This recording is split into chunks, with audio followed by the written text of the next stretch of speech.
Hello বন্ধুরা, আসসালামু আলাইকুম। কেমন আছেন সবাই? আশা করছি আল্লাহর রহমতে অনেক বেশি ভালো আছেন। আলহামদুলিল্লাহ আমিও ভালো আছি আপনাদের দোয়াতে। তো আজকে তৈরি করলাম আপনাদের জন্য মালাই চা। মালাই চা ছোটো বড়ো সবার কিন্তু খুবই প্রিয়, তবে ব্যক্তিগতভাবে আমার খুবই প্রিয় একটা খাবার মালাই চা। আর এই প্রিয় মালাই চা আপনাদের সাথে শেয়ার করব কিভাবে তৈরি করেছি। তাহলে চলুন দেখে নেওয়া যাক কীভাবে তৈরি করলাম।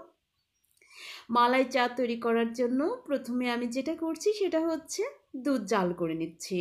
আর দুধ কিন্তু খুব ঘন করে জাল করে নিতে হবে, তাহলে মালাই চাটা অনেক বেশি টেস্টি হবে।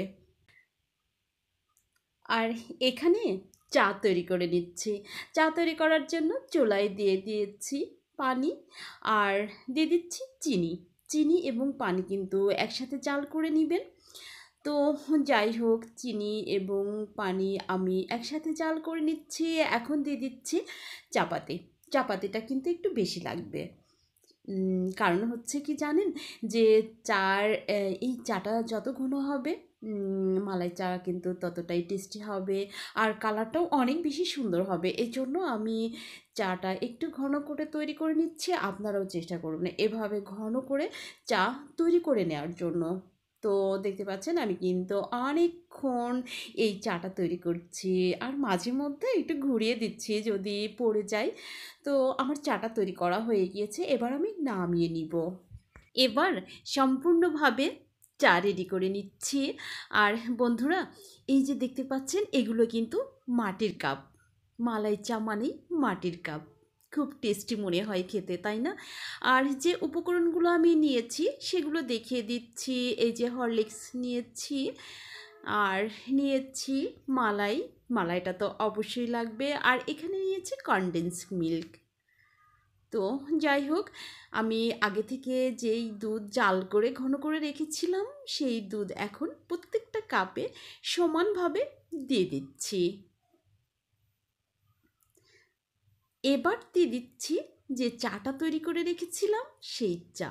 দেখুন কালারটা কিন্তু মাশাআল্লাহ অনেক সুন্দর হয়েছে। এই জন্য রং চাটা একটু বেশি ঘন করে তৈরি করে নিতে হবে। তো বন্ধুরা, এবার দিয়ে দিচ্ছি মালাই। মালাইটা একটু বেশি দিতে হবে। মালাইটা একটু বেশি দিলে চাটা খেতে খুব বেশি ভালো হবে। তো দেখতে পাচ্ছেন আমি প্রত্যেকটা কাপে মালাই দিয়ে দিলাম। এবার দিয়ে দিচ্ছি কনডেন্স মিল্ক। আর হ্যাঁ, আপনারা হয়তো ভাবতে পারেন যে কনডেন্স মিল্ক ছাড়া কি মালাই চা হবে না? অবশ্যই হবে, তবে স্বাদটা একটু কম আসবে এই যা। এবার উপর থেকে ছড়িয়ে দিচ্ছি হরলিক্স। আর হরলিক্স যে যতটুকু খেতে পছন্দ করবেন ততটুকুই দিয়ে দিবেন। তো আমি প্রত্যেকটা কাপে হরলিক্স দিয়ে দিয়েছি। আবারও উপর থেকে একটু করে মালাই দিয়ে দিচ্ছি।